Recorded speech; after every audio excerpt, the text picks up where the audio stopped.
மரணத்தை வென்ற மாவீரன் சேகுவேரா. நாவல் எழுதியவர் தமிழ் பிரியன். பாகம் 5. சேகுவேரா ஹவானாவுக்குள் நுழைதல். பிடல் காஸ்ட்ரோ தனது புரட்சிப்படை வெற்றி பெறும் என்பதை மனப்பூர்வமாக நம்பினார். அவருடைய நம்பிக்கையை காப்பாற்றும் அளவிற்கு புரட்சிப்படையினர் விடுதலை போராளிகள் இருந்தனர். 1958ஆம் ஆண்டு ஆகஸ்ட் மாதம் 18ஆம் தேதி கியூபாவை ஆண்டு கொண்டிருந்த பாடிஸ்டா அரசு வீழ்ச்சியடையும் என்று காஸ்ட்ரோ உணர்ந்தார். தனது புரட்சிப்படையை சியரா மிஸ்ட்ராவிலிருந்து இரண்டாக பிரித்து கியூபா தீவை உருவாக்க வேண்டும் என்று உத்தரவிட்டார் காஸ்ட்ரோ.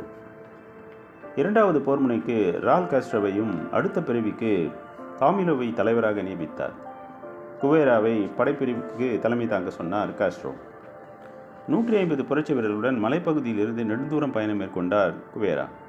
அப்போது அவர் தம் படையினரை பார்த்து, நாம் அனைவருமோ அல்லது நம்மில் பாதி பேரோ இறக்க நேரிடலாம், ஆனால் நம் பக்கம் வெற்றி உறுதி என்று பேசினார். இறுதியாக 148 பேருடன் ஆகஸ்ட் 31ஆம் நாள் தாக்குதல் பயணம் தொடங்கியது. 46 நாட்கள் அனைத்தையுமே தொடர்ந்து வன்முறை ஆட்சியாளர்களான பாடிஸ்டா படையினரின் தாக்குதலை சந்திக்க வேண்டிய சூழ்நிலை நேரிட்டது. புரட்சி படையினர் 300 கிலோமீட்டரை 46 நாட்களில் கடந்தனர். இப்பயணம் மிகவும் கடுமையாக இருந்தது. இப்பயணத்தின் போது 6 பேர் இறந்துவிட்டனர். இப்பயணத்தை மேற்கொண்ட படைப்பிரிவை முறியடிக்க அனுப்பப்பட்ட இராணுவ இணை தளபதி டாபர்னில்லோ டோல்ஸ் என்பவன் சேகுவேரா கொல்லப்பட்டு விட்டதாகவும் புரட்சி படையினர் அனைவரும் இறந்து விட்டதாகவும் செப்டம்பர் 20ஆம் நாள் அறிவித்தான். ஆனால் செப்டம்பர் 16ஆம் தேதியே புரட்சி படையினர் லாஸ் வில்லாஸ் மலையின் அடிவாரத்திற்கு வந்துவிட்டனர். குறியை நெருங்கிவிட்ட மகிழ்ச்சியில் அவர்களின் சோர்வு நீங்கிவிட்டது.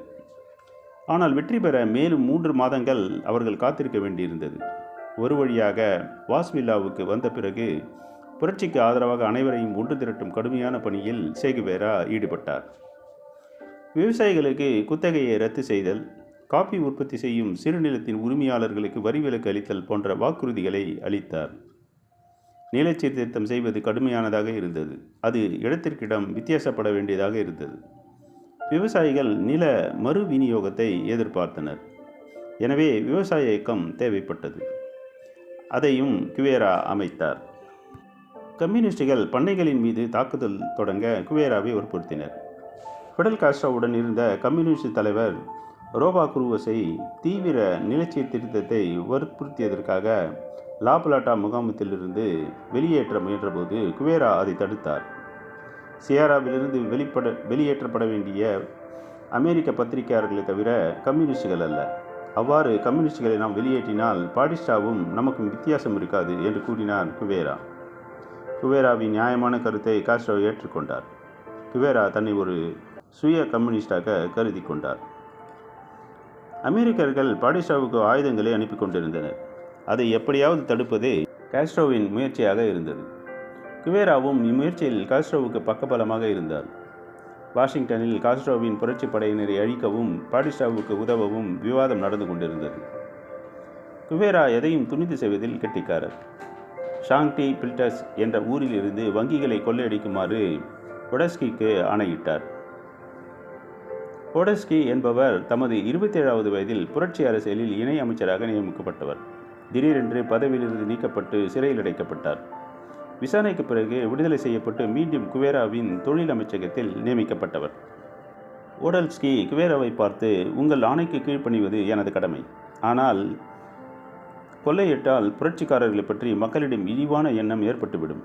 மக்களின் மரியாதையை ஆதரவை நாம் இழக்க வேண்டி வரும் என்றார். குவேரா அவரை பார்த்து கோழை என்றார். இருந்தாலும் ஓடல்ஸ்கி சுற்றியுள்ள நியாயத்தை ஏற்றிக்கொண்டார். இதேபோல தலைமறைவு குழு ஒன்றுடனும் குவேரா நேர்மோதலில் ஈடுபட்டார். ஓரிடத்தை கடக்க சங்கேத மொழியை கூற வேண்டும், இல்லையேல் தடுக்கப்படுவர். ஒரு குழுவுக்கு மட்டும் புரியக்கூடியது சங்கேத மொழியாகும். குவேரா அதை தெரியாது இருந்ததால் சண்டை ஏற்பட இருந்தது. அந்நேரத்தில் தலைமறைவு குழு தலைவர் அங்கு வந்து சண்டையை தவிர்த்தார். இந்த நிகழ்ச்சிக்கு பிறகு பல வகை குழுக்களோடும் ஒத்துப்போக கற்றுக்கொண்டார் குவேரா. புரட்சிப்படை சாங்டி பிரிட்டஸ் கிராமத்தை கைப்பற்றியவுடன் குவேரா மது அருந்துவதையும் லாட்டரி விற்பனையையும் தடை செய்தார். இதை எதிர்த்து மக்கள் கலகம் செய்தனர். பிற லத்தீன் நாட்டு பழக்க வழக்கங்களை தங்கள் மீது திணிப்பதாகவே மக்கள் கருதினர். எனவே குவேரா அதை கைவிட்டார். 1958ஆம் ஆண்டு நவம்பர், டிசம்பர் மாதங்களில் மத்திய கியூபாவின் சாலை தொடர்புகளை குவேரா முழுமையாக துண்டித்தார். ஒரு வீட்டு கூரையிலிருந்து குதித்தால் அவரது காலில் காயம்பட்டது. கை எலும்பு முறிந்தது. அவரது கைக்கு மாவு கட்டு போடப்பட்டது. டிசம்பர் 21ஆம் தேதி காபைக்குவான் நகர் கைப்பற்றப்பட்டது. 90 கைதிகள், 7 இயந்திர துப்பாக்கிகள், 85 துப்பாக்கிகள் குவேரா கைப்பற்றினார். 1,50,000 மக்கள் வாழ்ந்து வந்த சாண்டா கிளாரா நகரை கைப்பற்ற குவேரா முன்னேறிய நாளிலேயே பாடிஸ்டாவின் தோல்வியும் உறுதியாகிவிட்டது. பாடிஸ்டாவின் இராணுவ வீரர்கள் வேகமாக சரணடைய தொடங்கிவிட்டனர். 2,500 படை வீரர்கள் சாண்டா கிளாராவில் இருந்தனர். 300 பேருடன் சேகுவேரா தாக்குதலை தொடர்ந்தார். போர் 1 மாதம் நீட்டிக்கலாம் என்றுதான் குவேரா எண்ணினார். தனது வீரர்களை பல பிளாட்டூன்களாக பிரித்து நகருக்குள் தான் ஒரே சீப்பில் நின்றபடி நுழைந்தார். ஒரு சிறு ரக டாங்கியில் இருந்து வந்த குண்டு 5 கொரில்லாக்களை கொன்றது. அதே வேளையில் ரயிலில் மாணவர் படையும் மற்றொரு புரட்சி படையும் வந்து கொண்டிருந்தது.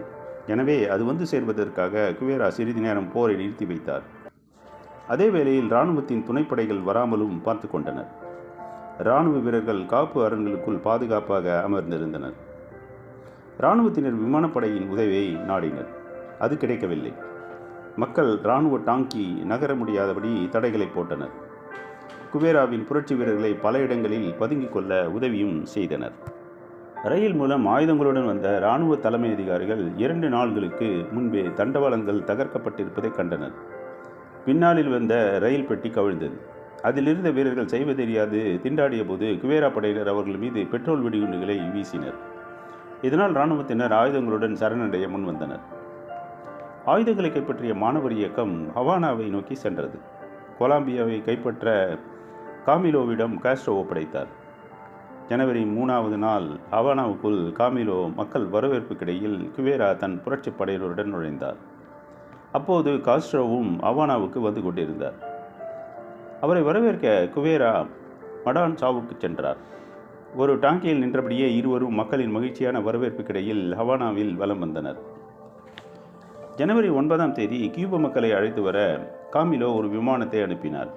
அதில் குவேராவின் பெற்றோரும் சகோதர சகோதரிகளும் வந்து சேர்ந்தனர். விமான நிலையத்தில் தன் தாயை அன்போடு அணைத்து கொண்டார் குவேரா. குவேராவின் தாயார் ஆஸ்மா நோயை பற்றி கேட்டபோது அந்த ஆஸ்மா நோயையும் போராடி வென்று வருகிறேன் என்று பதிலளித்தார் குவேரா. இந்த காலகட்டத்தில் தான் ஆஸ்மாவின் தொல்லையை தவிர்க்க சுருட்டை கொடுக்க தொடங்கிய குவேரா தான் இறக்கும் வரை அப்பழக்கத்தை மேற்கொண்டிருந்தார். பெற்றோர் குவேராவிடம் வீட்டுக்கு திரும்பிவிட எவ்வளவோ கெஞ்சி பார்த்தனர். என் முடிவு எங்கு எப்போது என்பதே எனக்கு தெரியாது, அதுதான் என் பாதை என்று கூறிவிட்டு வீட்டுக்கு திரும்ப மறுத்துவிட்டார். பிப்ரவரி 14ஆம் தேதி வரை அவரது குடும்பத்தினர் அவரோடு இருந்தனர். புரட்சி அரசு வன்முறையாளர்களான பாடிஸ்டாவையும் எதிர்த்து போராடிய மற்ற நாடுகளை சேர்ந்தவர்களும் 2 ஆண்டுகள் தங்கியிருந்த பிற நாட்டவர்களுக்கும் குடியுரிமை வழங்கப்படும் என்று அறிவித்தது. இதன் மூலம் அந்நிய நாட்டவரான குவேரா இப்போது கியூபாவின் குடிமகனானார். குவேரா தன் உடல்நிலையை பாதுகாக்க வேண்டி தலைநகருக்கு அருகில் இருந்த டாராவில் தங்கும் சூழ்நிலை ஏற்பட்டது. அவர் டாராவிற்கு செல்வதற்கு முன்னர் பாடிஸ்டாவின் கையாட்களுக்கும் மக்களை வாட்டி வதைத்தவர்களுக்கும் புரட்சி படையை எதிர்த்தவர்களுக்கும் மரண தண்டனை வழங்கும் பொறுப்பு அவரிடம் ஒப்படைக்கப்பட்டிருந்தது. இதன்படி ஜனவரி 13, 14 தேதிகளில் சுமார் 200 பேருக்கு மரண தண்டனை நிறைவேற்றப்பட்டது. மரண தண்டனை நிறைவேற்றுவதை மேற்பார்வையிடுபவராகத்தான் குவேரா இருந்தார். அவரே தண்டனையை நிறைவேற்றவில்லை. முன்னாள் குற்றவாளிகளாக இருந்து பின்னர் குவேராவுடன் சேர்ந்து கொண்ட ஹெர்மான் மார்க்ஸ் என்பவரிடம்தான் நிறைவேற்றும் பொறுப்பு ஒப்படைக்கப்பட்டிருந்தது. இதற்கு அமெரிக்கா பலத்த கண்டனம் தெரிவித்தது.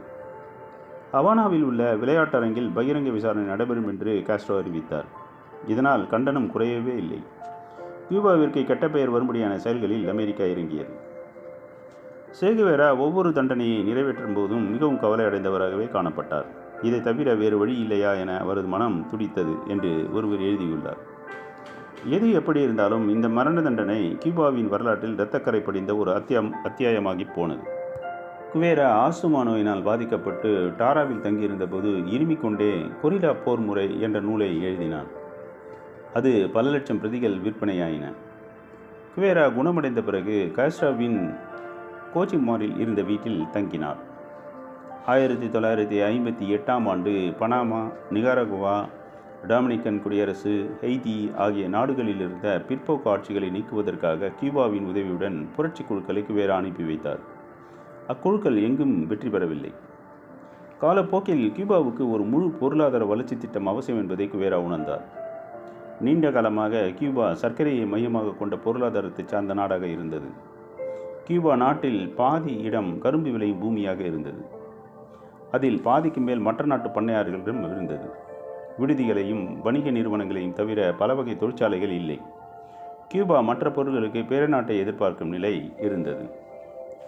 இந்த நிலை மாறுவதற்கு பண்ணைகளை தகர்ப்பது அவசியமாக்கப்பட்டது. நிலப்பங்கீடு அவசியம். வாங்கும் ஆற்றல் இல்லாத போது சந்தையை திறந்துவிட்டால் நாட்டின் பொருளாதாரம் நலிவடையும். அனைத்து துறைகளிலும் உற்பத்தியை அதிகரிக்க வேண்டும். இவற்றையெல்லாம் நிறைவேற்ற கடினமான முயற்சிகள் தேவை என்பதையும் குவேரா உணர்ந்திருந்தார். எனினும் அவருக்கு ஆர்வம் இருந்த அளவிற்கு கியூபா நாட்டை பற்றிய விவரங்கள் தெரியவில்லை. இதே போன்று இராணுவத்தையும் புதுப்பிக்க வேண்டும். அது மக்கள் படையாக இருக்க வேண்டும் என்றும் குவேரா கருதினார். 1959ஆம் ஆண்டு மே மாதம் 17ஆம் நாள் விவசாய சீர்திருத்த சட்டத்தை காஸ்ட்ரோ அறிவித்தார். அவர் அப்போதுதான் அமெரிக்காவுக்கு சென்று திரும்பியிருந்தார். பிரேசில், உருகுவே, அர்ஜென்டினா ஆகிய நாடுகளில் அவருக்கு மக்கள் அமோக ஆதரவு அளித்தனர். அவருடைய அறிவிப்பின்படி மிகப்பெரிய கரும்பு வயல்களையும் நெல் வயல்களையும் அரசு எடுத்துக்கொண்டது. அதற்கு இழப்பீட்டுத் தொகை வழங்கப்பட்டன. அவை நீண்டகால கடன் பத்திரங்களாக வழங்கப்பட்டது.